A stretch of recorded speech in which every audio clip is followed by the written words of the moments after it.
is Antic, the Atari 8-bit podcast.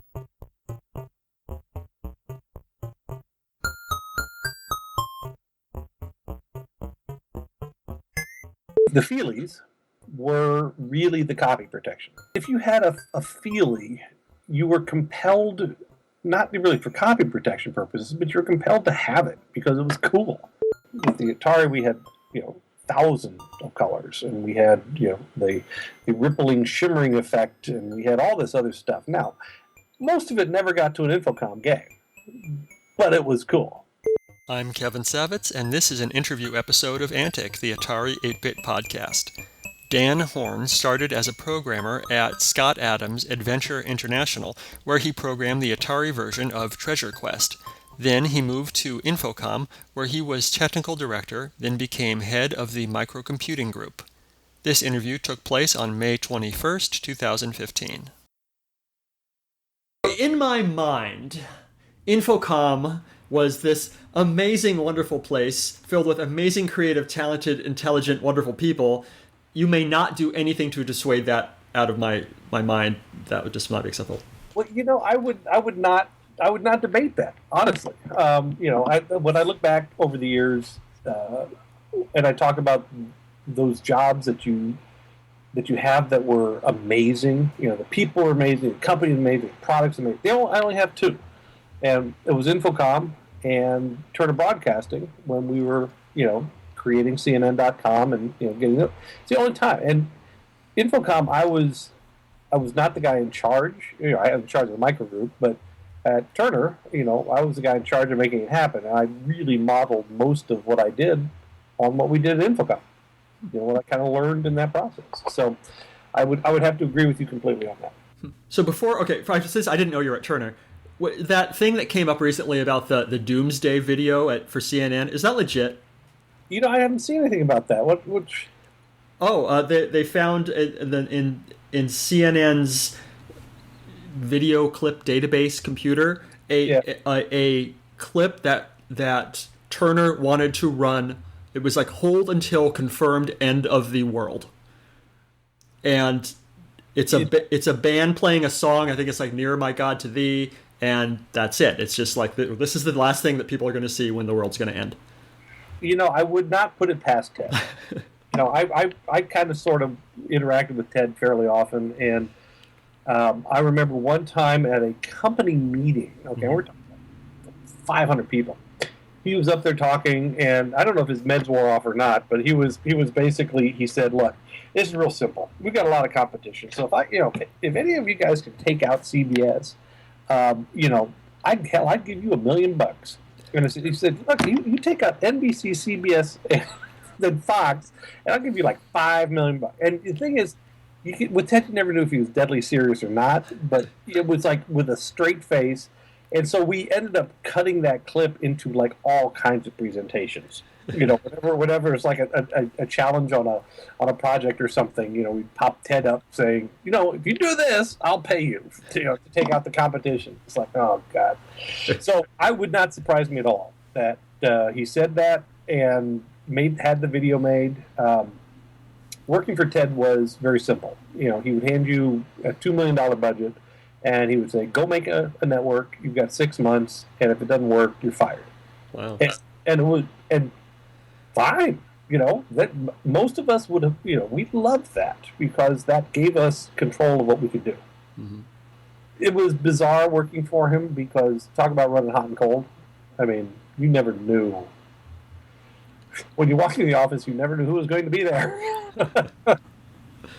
But that was not the way Infocom was. It was, a lot more of a community, a lot more people just getting together, having a good time. So, okay, how did you get hired? How did you get started at Infocom? Tell me, let's start at the very beginning. Okay, I was working at Adventure International, Scott Adams Adventures, and I had been brought in there as a programmer, and I didn't know diddle about programming, and I worked with Russ Wetmore. And basically, he made sure that I knew I didn't know anything. He was absolutely brilliant, still is to that matter. But effectively, I did some coding. He holds Diver Dan as the the thing that he has always held on to as blackmail material. It was you did diving through a cave system and tried not to run into the walls. It was kind of like Sea Dragon. And what he tries to remind me is I spent like 5 weeks getting the splash screen right. It was beautiful, rippling water and Dan's dive shop, and it was gorgeous. But when you played the game, the diver pretty much ran about 1,000,000 miles an hour, headfirst into the wall, and got stuck. I never could get collision detection to work properly in machine language, and so I ended up becoming the technical director of Infocom, where I did all the customer support, the bug fixes, all the stuff for the coding. In that process, I was exposed to some of the early like PDP-11 versions of the Infocom games, and I became a beta tester with for all the games with Mark Blank, because we had some of the equipment and I could test some of the stuff. So over the year, I mean, it was probably a good year. I did beta testing on all the games that came out, and the one thing I noticed was that they weren't coming out on any of the microcomputers. And I was like, this is crazy. This is a huge market. And so I basically talked to Mark Blank and got him to fly me up there to Boston, and did kind of a dog and pony for him and Mike Berlin and Joel Perez and Stu Galley and Dave Lebling and whoever else was there in the interview process. I don't remember. And basically, I got put in as the microcomputer, manager of the microcomputer team, and we worked pretty much under Mike Berlin. And that was really how it all came together. I had been recently married, so the opportunity to move to Boston and work for this cool gaming company. It was pretty slick stuff. So I think at the time I had left Adventure International. I think I was working for Allied Representatives to Management, who was doing a fertilizer mixing company for an orange grove. Mm-hmm. Okay. So needless to say, the fertilizer mixing, game development, yeah, I chose Boston. Good choice. It was a brilliant choice on my part, simply because it got me into Infocom, and absolutely sheer luck, that's for sure. Yeah. So were you beta testing Infocom games when you were still working at Adventure International? Only near the end. Oh, okay. The Adventure International games, were just a simple 2-word parser. Yeah. We never really moved past that. We were starting to explore some, graphic game systems. Mm-hmm. I watched Scott Adams learn the 4th language and write a game in it, a production-level game, in 2 weeks. Wow. And if that's if that's anything, it's an indication how brilliant Scott used to be, was. So, yeah. Smart guy. But yeah, I ended up leaving there, going to work for the fertilizer company, and that's where I ended up doing lots more beta testing. Just keep my sanity. Yeah. Did you program anything for the Atari that actually came out, or was it just the Diver Dan? Oh no, I did. I think I did the Atari version of Treasure Quest, and I did the Atari Quick Reference Card. Not very exciting stuff, but as I try to tell people, even back then, people knew better than give me a keyboard. So, I guess I didn't realize that Infocom was originally focused on not microcomputers. I thought they started there. No. In fact, Infocom, before I got there, they really, oh God, what did they have? I think we had some. Yeah, we had Zork on the Z80. I think that's where it came out. But that was it. All of the other work was being done on, basically minis and mainframes at the time. And it was basically the computer science class from MIT, Mark and Joel and all these guys, they all popped up. And they created Infocom. And the thing is, at MIT, they weren't learning about microcomputers. They were learning about all the existing systems out there. So they really didn't know that world. They did, they were just not plugged into the microcomputer world. Adventure International, that's all we did. I mean, we followed everything that was micro because we didn't do any mainframe stuff or mini stuff. So when I got up there, it was taking weeks to get the Infocom platform to one microcomputer platform, and it was like CPM and Z80 and Commodore 64 and whatever else was out there. And by the time I left, our team was converting all titles in about 4 hours. Wow. I mean, so you got a new game. It went out across, I don't know, generally exposed, we had about 24 platforms. So we really had close to 42 because it was, whenever we put it out, we still did the mainframes, the micros, the Mindset, the Amiga, everything that anybody wanted, we did. Andrew Kluzniacki did the Commodore 64 over a weekend because Radio Shack said they'd give us $360,000 if we could get it by that Monday because they were releasing the color computer. You mean the TRS-80? You said Commodore. No, I'm sorry, color computer. Color computer, all right.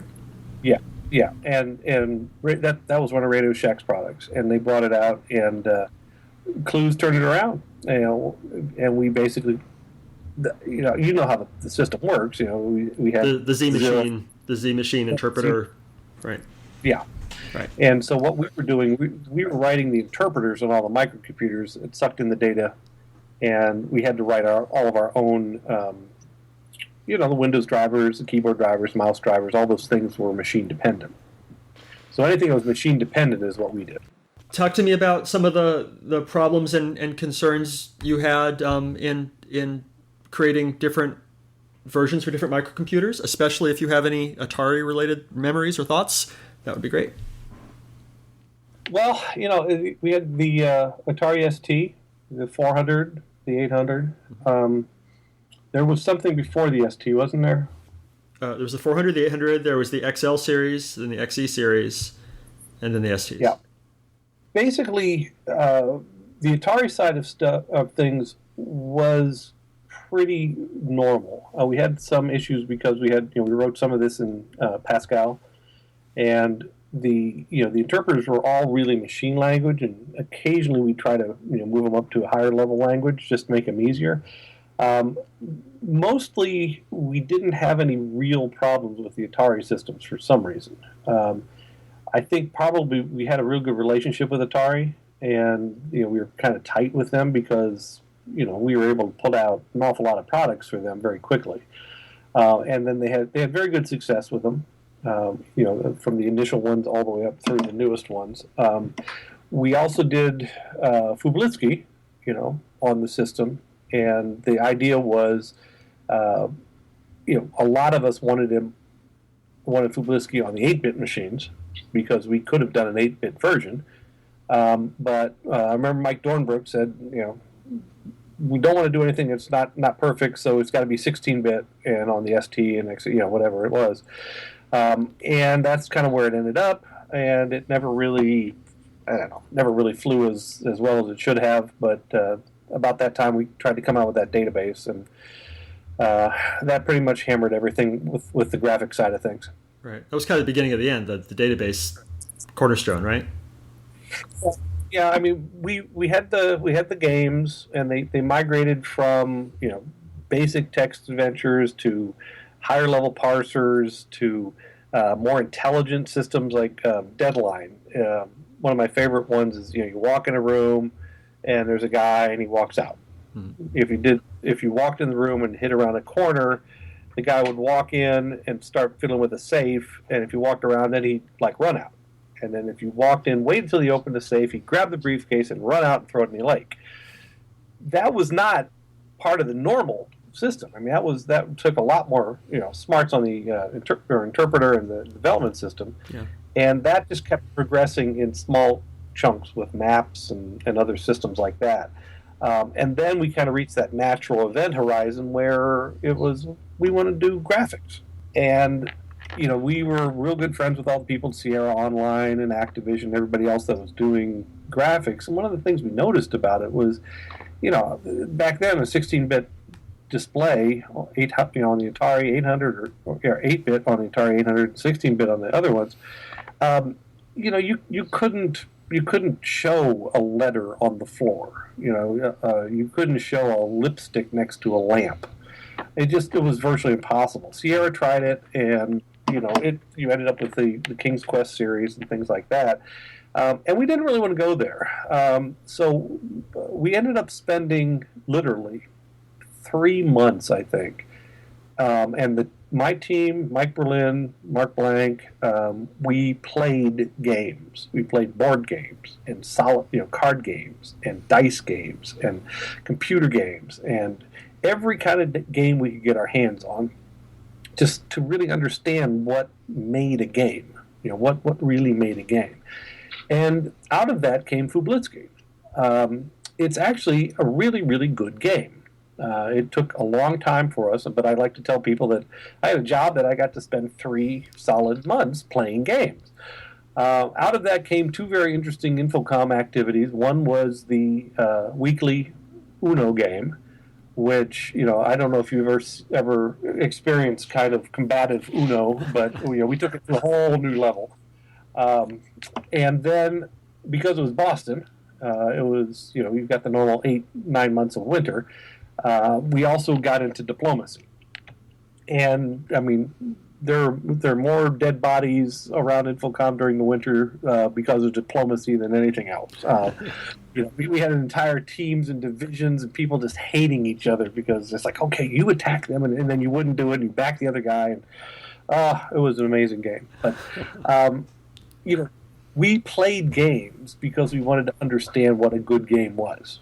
The Atari platform was the first place we really put it because of all of the features and functionality that Atari had built in. I mean, when I did collision detection on an Apple II, I literally had to look at the pixel in memory, watch this memory come over and try to write to that pixel and go, oh, that's a collision.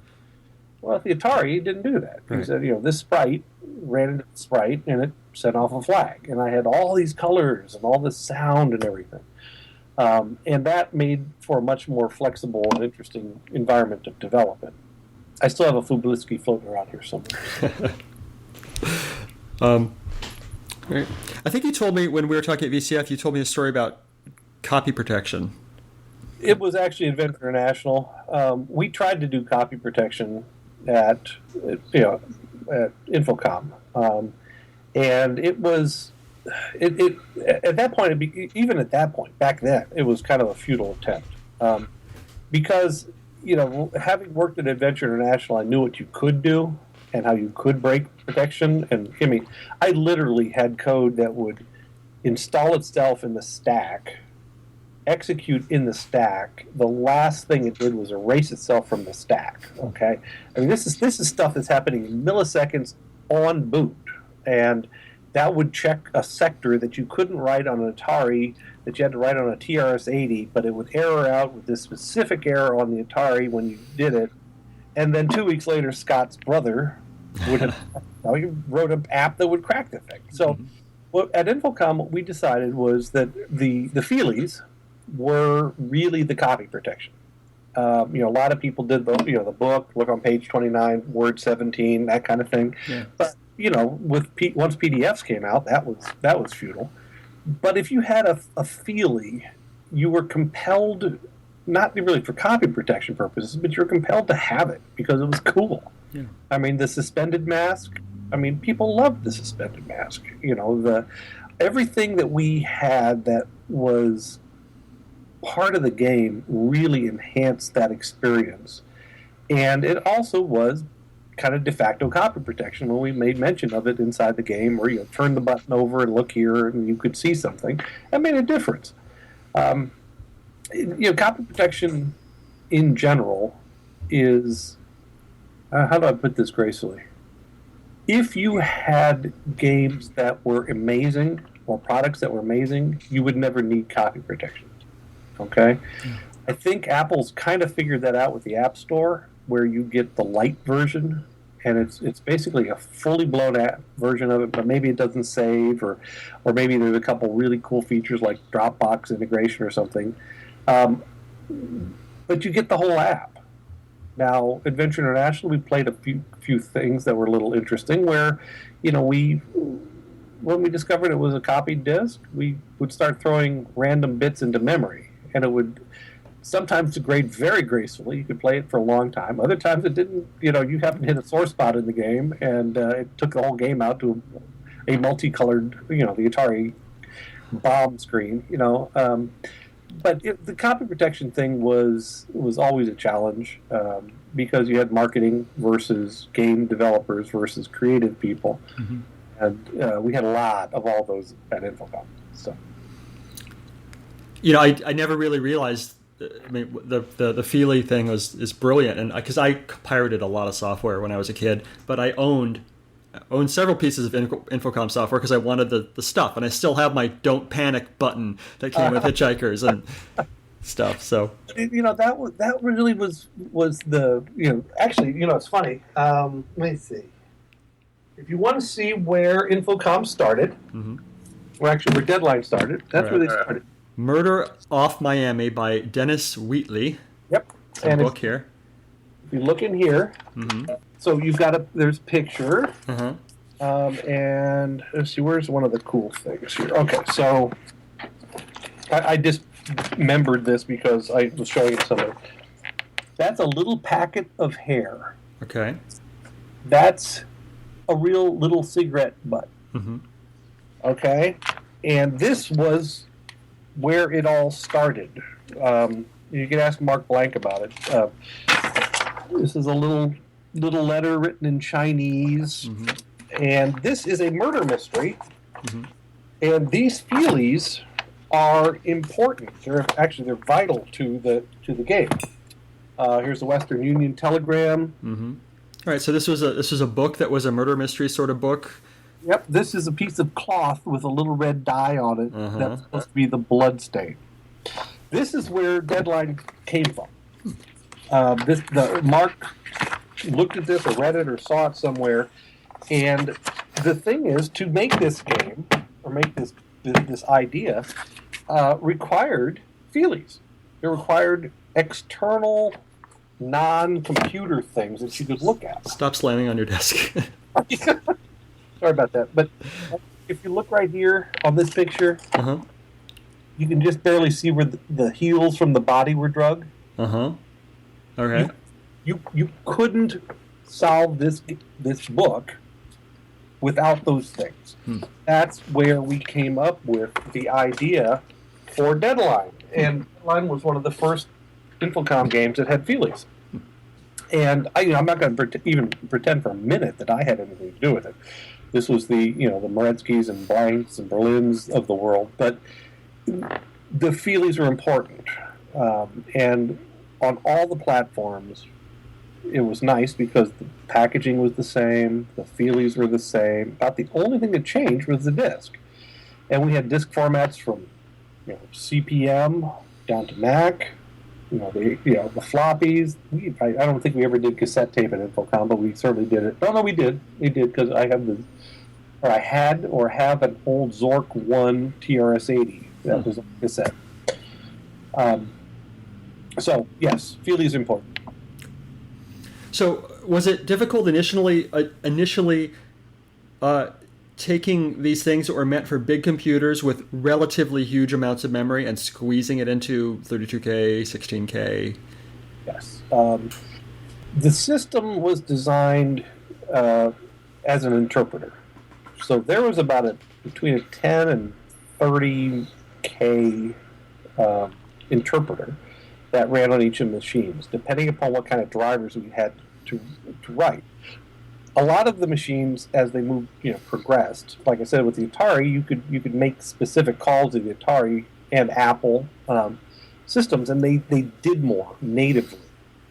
Back in the kind of the VT100 and DEC 1134 and whatever else systems, they're all only text, filled the screen. So all you're doing was pushing characters onto the screen. But once you got to the Atari, then you started getting windows, boxes, opening this, closing this, the mouse drivers, the window drivers, the hard drive drivers. It became more complicated to make those things work. The games themselves were really just a big data file. And so if the medium that you had could handle it, you put the big data file on with a little interpreter, and the interpreter was written in machine language, and it basically was interpreting Z machine code, and then doing whatever it needed to happen. Now, some machines, like the Mac when it first came out, we had to rewrite. Basically threw the operating system away. We had to rewrite everything because it didn't work. And that's why the Mac system, when you play the game, when you closed it, it rebooted the machine, because otherwise there was no operating system to go back to. Because all we did was emulated and rewrote menu drivers, Windows drivers, and everything else. And we did that when necessary. Sometimes, like the color computer and the mindset and the early Amiga stuff, it didn't work. Now, we were pretty damn good at making, drivers, because all this was at very low-level machine language. So we needed a window. We painted the right lines and, pushed the things around, and it did what it had to do. But that just came from having a really talented team and people that really knew what they were doing. So did you stay at that same position? What was the position title? Your title? It was microcomputer manager or something like that. I can't remember what it was. So was that your position pretty much your whole tenure there? Yeah. I mean, it started with me and Duncan Blanchard, was an MIT grad. And then I think I was there 4 or 5 years, and by then I had Duncan, Linda, Dan Easley, Mike Martin, Andrew Kluzniacki, Paul Gross, and then Brian Moriarty, who I hired to come in as a programmer, and he came in knowing he was going to be an implementer, and he did some great coding, but what he wanted to do was write stories, and that's what he ended up doing. He went out of the micro group and into the imps, and he did very well in both capacities. So it was good. I think actually I think I might have brought him on to work on the Atari ST. Now that I think about it, he might, because he was at Attic, and that was where they were. He was at Analog. Analog, I'm sorry, and he was involved with all kinds of Atari people, developers and creative people and everything else. So he really knew that business, and he came in, and I think he probably did the 800 version and maybe the 400. But again, the people in my group were pretty low-level technical guys. And, these people were machine language coders. They were not Pascal. We did some work in C, but we tried to really work in machine language at the time. Yeah. Did you get to meet Douglas Adams? Actually, Douglas Adams and I became great friends. Yeah. Because Douglas was a Mac guy, so Kawasaki brought us one of the first Macs. Actually, brought us the Lisa with the 5 meg profile, and we had to put it in a locked room and all that kind of stuff. But Douglas was a big Mac guy, and so I ended up going over to England because I just traveled a lot, and used to hang out with Douglas at his house and down at the Groucho Club. And Douglas came over to the house a couple times, and he was a big man, very large man. So 2 stories. One, I remember sitting down for dinner one night, just he and I, and he ordered 3 bottles of wine, and then he asked me what I wanted. And then the other time he was over at dinner at the house, my wife was in the kitchen, and we had a pet skunk. And he's actually in one of the hint books, I think, has Chaos, who is our pet skunk. And one of the tip books for Infocom. And Douglas, the skunk used to lay at the top of the stairs because the air was cool coming up from the basement. And Douglas came around, and here's this 6'8" guy coming around the corner. He just scared the hell out of the skunk. And what skunks do is when they get scared, they stomp on, use your front paws and stomp. Well, he stomped and missed the stair and rolled down the stairs, and he landed at the bottom and just stomped the hell out of the floor down there. And Douglas just laughing his ass off. He fell to the ground and was in hysterics. And so here I've got this huge man laying in my hallway in hysterics, could barely stand up, and my skunk at the bottom of the stairway. So from then on, I tell everybody Douglas kicked my skunk down the stairs, and so that became a great story. But yeah, I knew Douglas, I knew Mike Bywater, and Michael and I became great friends too. He's the guy that worked on the parts of Hitchhikers that Douglas couldn't get done, and then on the the potential restaurant at the end of the universe that never got out the door. Mm-hmm. What else should I ask you that I haven't yet? Let's see. Atari-centric stuff. I mean, the neat thing about the Atari was simply the fact that it was, outside the Apple, our first really interesting computer to work on. I mean, it had graphics, it had sound, it had great interfaces. We could play in the cartridge world. We could play. We learned a lot about those businesses that were outside of just the gaming pieces. Doing coding for the Apple II, getting a blue color, a green color, a yellow, and a black were really the highlights of that system. Here we had, with the Atari, we had, thousands of colors, and we had, the rippling, shimmering effect, and we had all this other stuff. Now, most of it never got to an Infocom game, but it was cool. It was just really cool.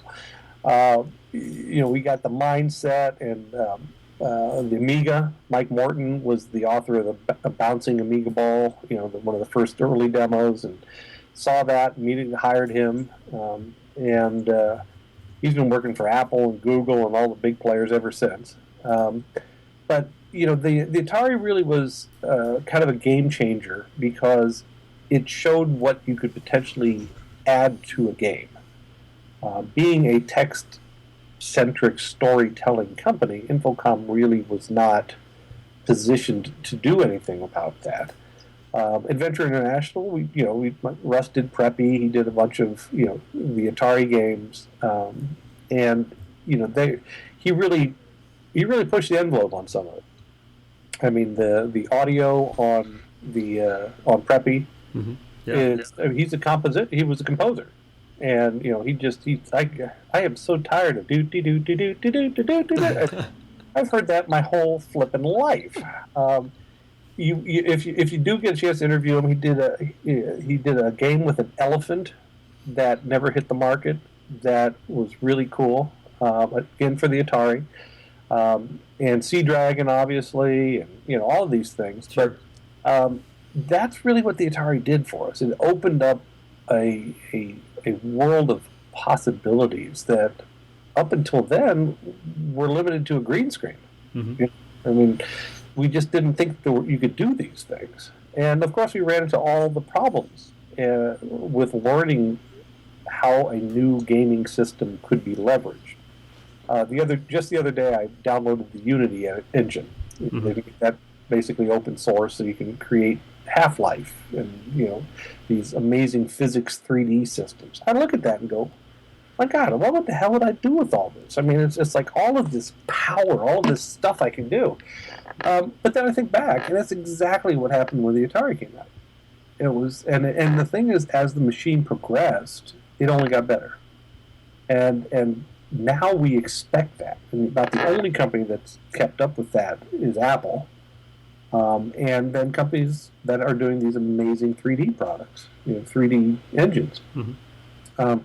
And I think that was really the highlight of the whole Atari period of time. It was this kind of expansion of understanding what you could do if you had those opportunities to do that with this really cool box. And I knew Nolan for years, so being able to see what they were doing from the inside was I guess part of the advantage of having me at Infocom.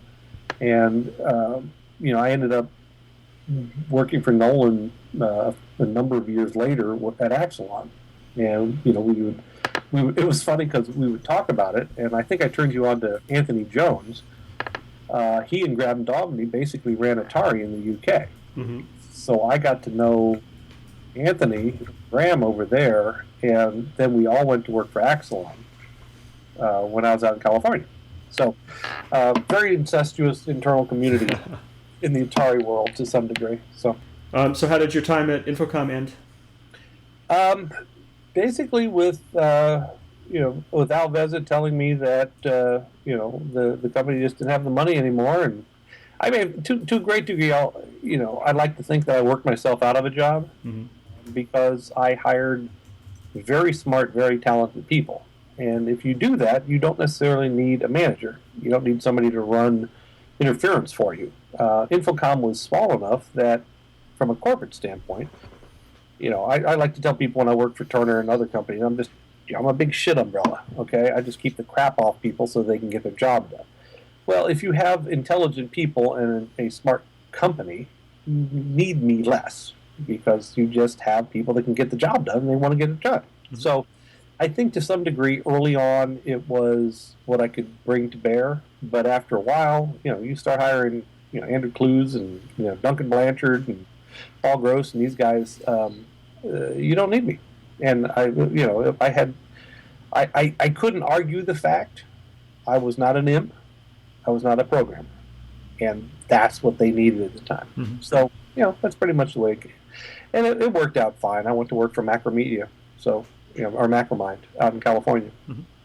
So ended up working Mark Cantor, one director and all of those products out there, and ran the multimedia standards committee. So I brought to bear some of those corporate chops to a kind of a rogue organization out there as well. Awesome. I think that's all I have. Okay. I mean, I like I said, half of the problem is I can't remember everything, and the other half is I was not that interesting. I think if and when you talk to Russ and Moriarty and certainly Nolan, and if you get a chance to talk to Anthony, he'll give you an international spin on it. But those guys will be able to, I think, remember more and be able to give you a little bit better stories. But we were in the pit. We were in the technical side of things. Those hidden things that have to be done, but they aren't really out there and show. And that was always part of the problem. I was always trying to promote the microcomputer group. Yeah. And they definitely played second fiddle to the implementers. But without us, they wouldn't have had anything out there. Yeah. It was a fun time. Sounds like it. Good. So you did nothing to dissuade me that it was a wonderful place filled with intelligent, charming people. I would never like to do that. You have to ask Moriarty about the lobster party. We had like the 5th anniversary lobster party. Man, nothing like having a lobster party in Boston. It was rocking. Yeah. Nice. So, but yeah, Infocom was a great company. Adventure International was a great company, and the Atari platform really made a difference in everything we did. Cool. Thank you very much. My pleasure, Kevin. If you enjoyed these interviews and would like to contribute something, I encourage you instead to donate to one of our favorite organizations, the Internet Archive, at archive.org. The Internet Archive is a nonprofit digital library with the stated mission of universal access to all knowledge. Make your tax-deductible contribution at archive.org/donate.